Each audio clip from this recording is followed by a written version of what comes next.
Oh boy.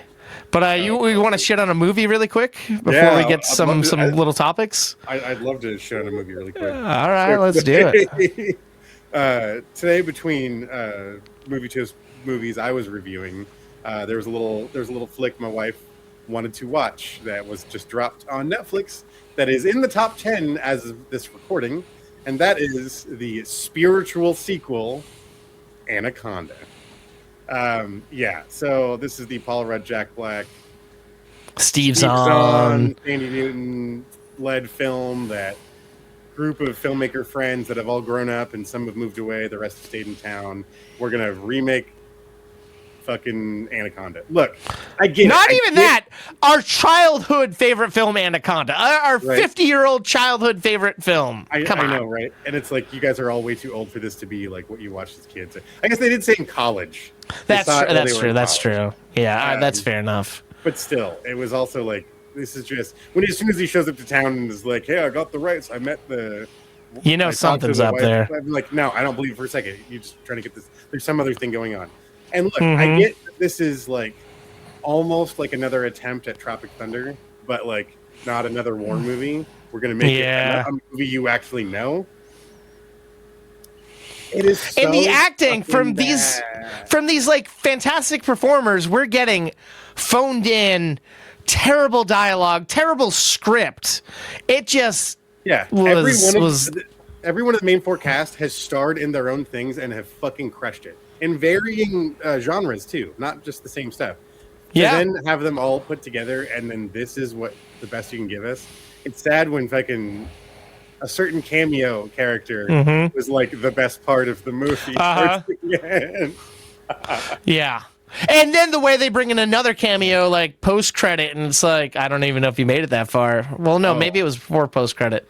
There's two major cameos popping up at the end that set up a sequel, and it's like, and this movie made... that was before it. Yeah. No, I did see, yeah. And it's like, this movie made a lot of money, but don't do a sequel. You know why it made a lot of money? Because of the fucking the press junkets that Jack Black and Paul Rudd did together, because they're so fucking charming, and they really are. That was the best thing that came out of the movie, was the two of them doing all these ridiculous interviews and that was another Christmas release. Jack Black is getting these Christmas movies, and it's kind of family friendly, but yeah, it's funny that right before we came out here, I was on Netflix. I'm like, oh, Anaconda's there. I'm like, I even told Sarah, I'm like, maybe I should rewatch that. I saw it and I wanted to like it. Maybe I just got to rewatch it to like it. But you just reinforce the fact that I never need to see that movie again. Yeah. If I were slicing this on the show, I'd give it 1. It's like, ooh, that's being generous too. There's a couple things I laughed at. You're right. You're right. It is fucking generous. And Steve Zahn is a fantastic actor, and I feel like he was wasted, and I didn't like his character one bit. Yeah. Well, everyone kind of had that, but him especially. Yeah. I'm like, really? Come on. I'm like, I mean, especially with like the different, all the varying versions of Steve Zahn that stick out in my mind. Whether you go from Saving Silverman to Sahara, which I think he's a badass in that, and then freaking White Lotus. Yeah. Where it's just genuinely, it's pure fucking acting talent that he's relying on there. No gimmicks, no. Straight up his own acting chops. And tomorrow I got a ticket to go see. He has this indie movie that he's in with his real life daughter about a father and daughter bonding about going on a cross country road trip for the daughter to do some dance competition. I'm like, it doesn't look great, but I'm like, I want to see him get that shot to do something like that, and I think he has the muscles to do it. Because back in fucking the pandemic days, wasn't he doing like TikToks with his daughters and shit? I think I wouldn't surprise. That sounds like something you do. That sounds like something you do. But yeah, Anaconda, what a rough one. Yeah, that was. It couldn't have been over fast enough. Yeah. But speaking of another Jack Black movie here, Dennis, I know your take on the Super Mario Brothers movie. You didn't like it, right? That was fine. I don't want anyone to say I disliked it or I thought it was a bad movie. Okay. I just think it got overhyped. It's a fine film.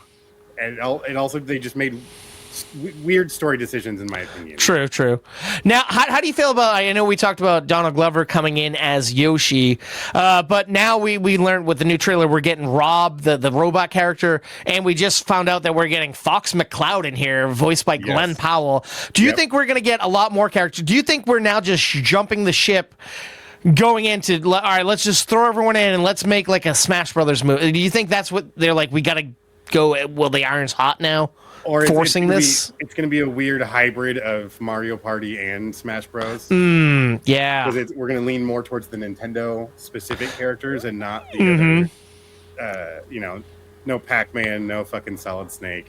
Yeah, unless we're and it's like, don't then start shorting yourself too, because. There's going to be a Zelda movie. But that's live action. Yes, true. And we know that's coming. And that's a different studio, so it's like, how are you going to do that without him? Are you going to have another Link in there for some other reason, right? Or are you going to pull like a Spider-Man and somehow work with them and have those voice actors voice the animated version? Right? Yeah. Especially when I don't want them to put all the eggs in one basket when all of these individual stories could actually be pretty badass to see. Yeah. Like a Star Fox movie would have been fucking cool on its own. Right. I still think a Metroid movie would be fantastic. Fuck yeah. A fully animated Metroid movie that's just, but taken seriously, Yeah. I kind of hope they don't go a Smash Brothers route, but it's just sounding more and more like that's the direction they're going. And as now the press junket stuff's coming out, that's all in my news feed because Jack Black and whatnot. But one of the big stories that has hit yesterday is the fact that Donald Glover personally reached out to the director and is like, I want to voice Yoshi. And they're like, yeah, he's not going to have lines. We're going traditional. He's like, that's perfect. I want to do that. The fact that he wanted to do that, and the fact that he even is now quoted being like, one of the biggest compliments is the fact that when the first trailer came out, the audience was happy that they didn't cast someone big to be Yoshi, and then it turned out to be me. I'm like, I kind of respect that he's willing to that we're getting people who are just fans of this world. Like, I assume you don't get Glenn Powell because he's looking for the cash. I feel like he's probably a big fan. Like, you're getting people who grew up on this shit, and now they get to be the shit. Like, I like that. And then I appreciate when actors are in Brie Larson where they're not pushed to the forefront, like when Vin Diesel voicing Groot for Groot, yeah. And there's other cases where that's happened. I love that in this Star Wars Rebel series, and I believe in Ahsoka, the R2 unit Chopper that's very popular is voiced by Dave Filoni. Oh shit! All of the crazy shit sounds and shit. That's Dave Filoni getting mixed back, and kind of wasn't. You can start to hear it once you know. Like, you can kind of tell some of it. And similar to that, wasn't BB-8 like Ben Schwartz and fucking what's his face? Bobby Moynihan and a few other like comedic people making noises to create the language of BB. Like that, the dedication that these people that don't need to do it are like, they love these stories so much. It's like respectable. Mm-hmm. And I know we kind of breached upon this a little earlier, but did you watch the Harry Potter trailer or? Yeah, yes, I did. How'd you feel? I just watched it before we came on here. How'd you feel about it? I know we didn't get much, but I'm looking forward to checking it out. It already looks like it's trying to be more literal to the text, draw more of the stories out. And then, like I said earlier in the episode, maybe because it's a series, get to spend more time on developing the other characters, not just focusing on Harry's story, but then now branching off and getting to learn more about the professors at the time. And because if you've read the books and then, like me, if you read the books first and then watched the movies as they were coming out, as what with said books, there's so many things that get left out, and it's not like little flavor stuff. Sometimes there's like. One of my biggest gripe, that I know I've mentioned it on the show before, is Harry never fully understands his personal connection to the Marauders map and just how important that specific magical item is because of who made it.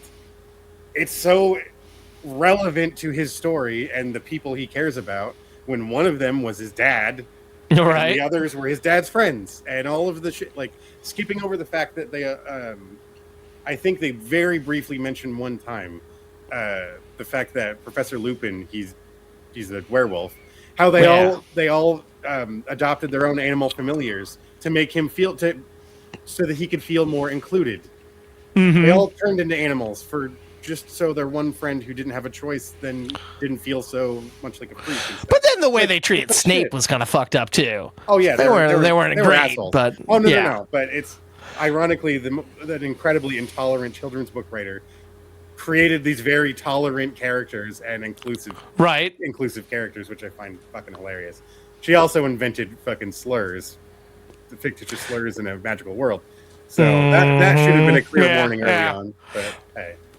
Sugar-coated as kid stuff. But how do you feel about the fact that they're dropping, I assume, just the first episode or two on Christmas Day? Do you feel like that's a strong move? Because people are at home? Do you think? That's going to be the time, the people who aren't going out to the theater to watch movies, or it's probably some of the same group even, when you get home, what's the first thing you're going to do? You don't want to, you've been busy with the family Christmas parties and friend parties and cooking meals and cleaning up wrapping paper and doing all the other shit. To drop streamer something on Christmas Day, I think that's a sensible move. At least that evening, that Christmas night. That's when I would be hitting all that shit. Just that makes sense. Yeah, you're winding down, relaxing. That's All right, I know we gotta wrap up, but one thing that's happened since we've last met: Spider-Man Brand New Day trailer. How do you feel about that? I feel like you had to have watched it. Yeah. Oh yeah, I did. Do you like the tone? How do you feel about some of the stuff we learned? I like the hand. It is something that it's something that I like, that this is weaving story elements we should be familiar with, or you might be familiar with if you watched other series and stuff from the Marvel universe. That is, Peter's getting more solidly locked in because obviously he had drifted away, then came back, and blah blah blah, all that legal bullshit. This is the more serious tone. This is the depressed, life just keeps gut punching you every fucking day, Peter Parker. That's the era I grew up in. So I'm like, damn, this is it. Spider-Man 2, it's the same Raimi Spider-Man 2. This is the Peter Parker we've come to know and love, and this is why we view him as an underdog, even though in many rights and respects he's actually a lot more powerful than many other MCU characters. What about his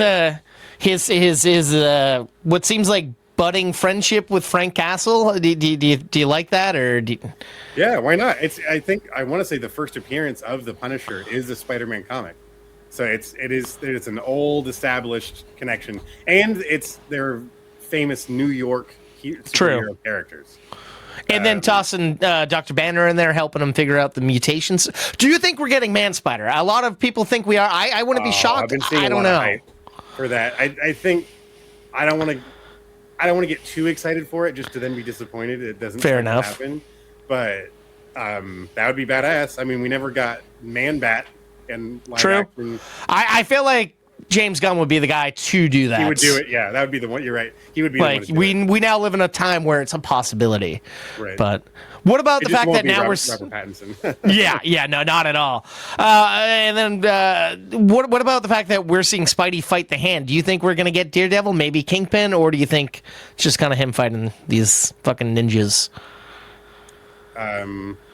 Bring back a version of Elektra. Did she survive Defenders? I think she might have, but I'm not gonna lie, I wasn't a giant fan of the Elektra in the Daredevil series, but she's established. Right. Yeah. And because she's in charge of them still, I think. Yeah, right, so I don't think she died. They brought her, she died and they brought her back to life and all that. Yeah.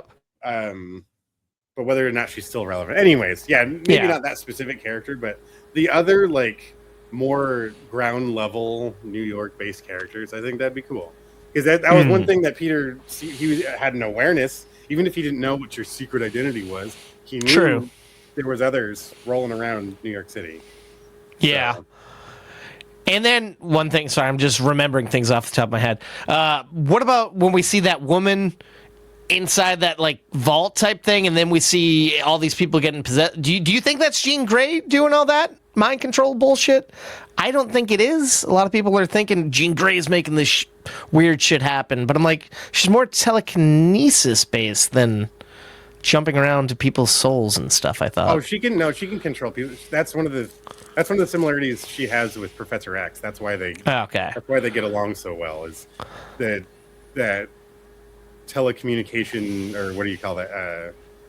Reading each other's minds, but then possessing minds too. That's what makes her scary. Not to like she can't then make things appear. She's not a sorceress like Scarlet Witch, but fucking with people's minds, making them think they're seeing things that aren't actually there, and then the telekinesis itself and moving objects. But then that's also, are we solely talking about Jean Grey, or are we talking about the Dark Phoenix? Her clone? Because that's true. That's a different thing altogether. That's Jean Grey on fucking meth. But I feel like you don't want to bring Dark Phoenix. Well, I guess maybe bring her in and then make her kill off the Phoenix and then and then have that makes sense. Yeah. Or do you think it's going to be someone else or something else doing this? There's a lot of characters that fit that bill. I don't think we've ever had a version of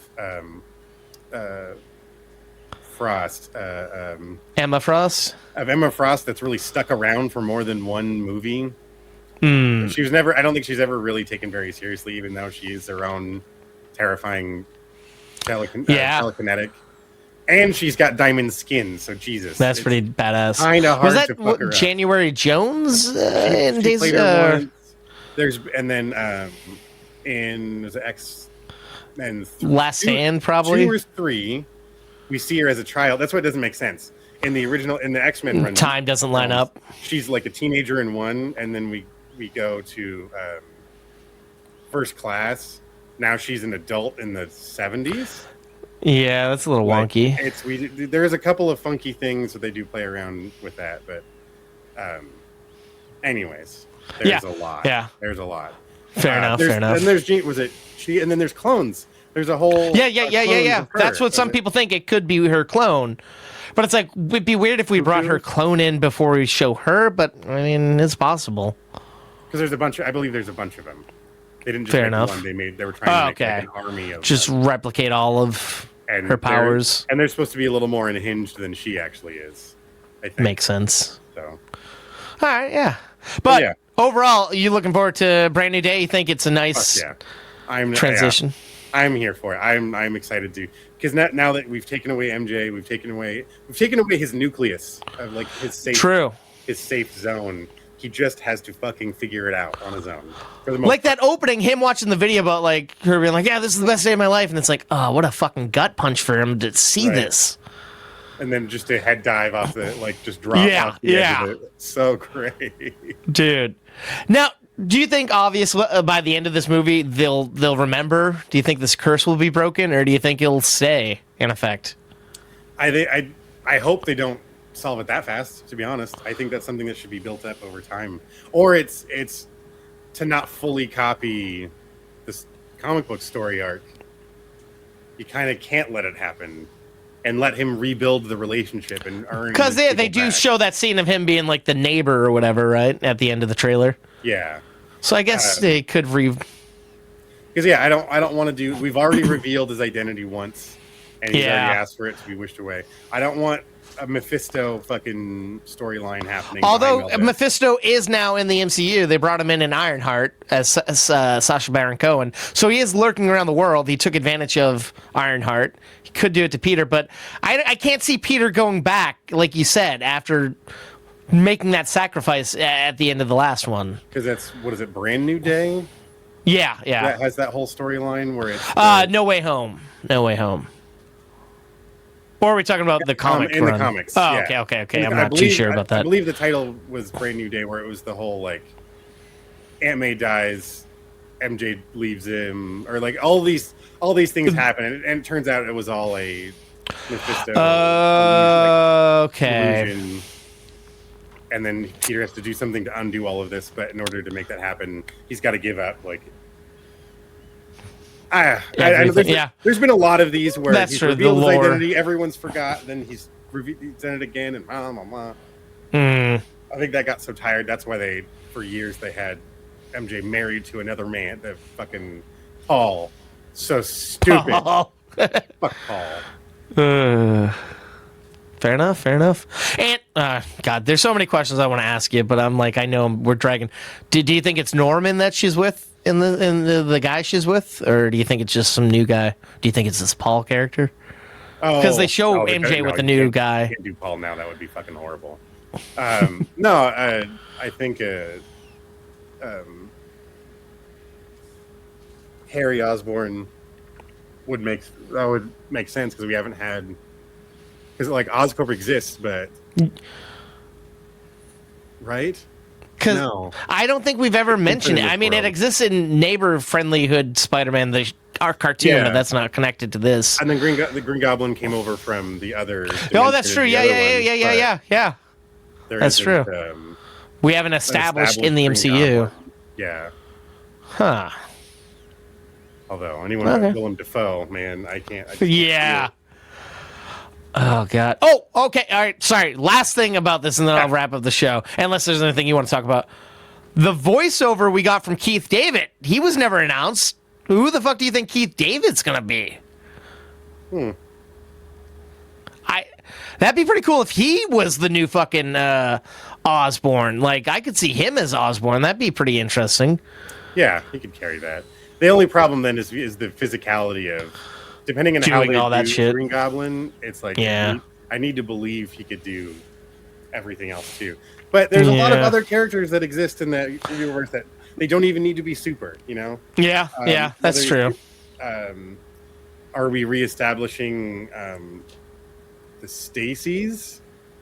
Oh, yeah. Could he be the chief of police? I mean, I guess now he could hook up with her and not be feeling guilty with MJ with someone else. Yeah. And then there's God, what's her name? Felicia Harding? Yeah, if we ever do Black Cat, man, that would be. But I also feel like that's a more mature storyline, anyways. That's true. Yeah. If he's gonna fall in love with a literal, like, professional fucking cat burglar, I want to. I can't. It can't just be another fucking college freshman. Someone he's going to school with that is also a fucking professional thief. Like, I want a little more time to go by, and he'd be more like an established adult. And then that should be that whole thing, is he's got to get back with MJ, and then they break up again, so he can have that tension between them. Fair enough. That was a part of that appeal, I feel.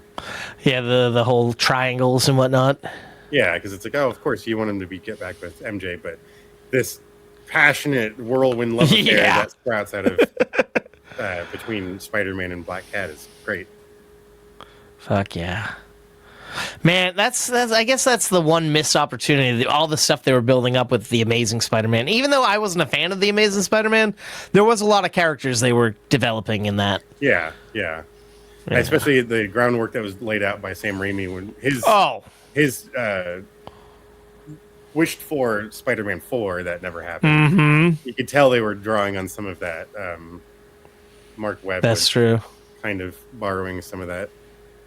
But hey, there's a huge rogues gallery for Spider-Man. Fuck yeah. Huge. And we still haven't seen some of my favorites. So I'm not, or at least not done in a way where they should be could be a more substantial character. So Makes sense. I still want a true Shocker. Fight. Yeah. Was it the last one? He was a little bit in there or something. Was it technically the Shocker, or was it someone else? I forget. I'd have to rewatch it again then. Yeah. I used to watch it again. Yeah. But yeah. Do you think that this will be a new trilogy, or do you think we're going to be done with Holland? I feel like this could be another trilogy. I don't know. I'm definitely not done with Holland because we've got a lot of Avengers crap to get through. That Spider-Man. Well, I mean, do you think they'll kill him? Do you think they'll kill him off in Secret Wars to bring in Miles, or do you think they'll have Miles be like his protege and then kill him off, like I think they do in the comics? Or do they both work side by side? I don't know. It could be. That's the thing, is it could be any of those things. I just don't think, if Tom Holland's still willing to come back, I don't think it's wise to then cut him short. Kick him. Yeah. If anything, and especially add Miles to the roster and keep going. Like, I can't wait to see what it's going to be like when he sees Doom looks like fucking Tony. Like, that's going to be the craziest thing to see on screen, I think. The turmoil in his face. Or is we supposed to expect him to believe like he doesn't see that at all?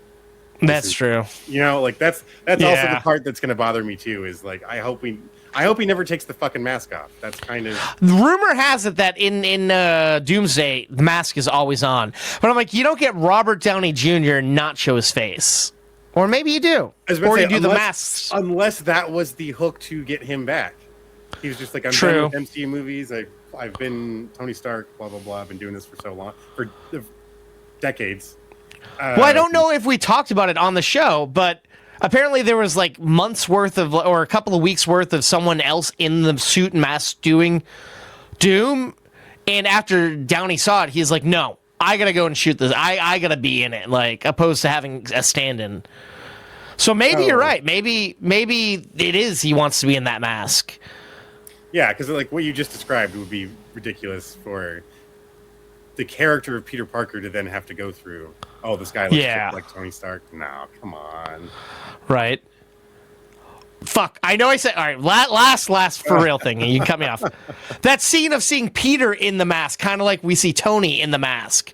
Oh, that was pretty dope. That was cool. Not a question. That was pretty dope, I thought. I liked it. I thought it was annoying seeing people's comments online of just like, how fucking big is his mask? Is it, like, there's all the space. It's like, if you can't just like suspend reality. Artistic interpretation of like, it's also the distance. It's a metaphor. Look how dead his eyes are. Look how just like the life has just been sucked out of him.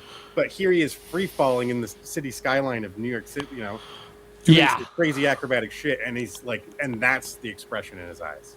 Like that speaks volumes. It's joyless. When we first saw how he was flying around there, he had so much joy and passion. Now it's like, sacrifice. All right, sorry, I've talked too long. Anything you want to talk about before we actually wrap this bitch up? That was it. All right, I'm sorry. Anaconda stuff. Let me just throw that back out there. Fuck Anaconda. My Anaconda.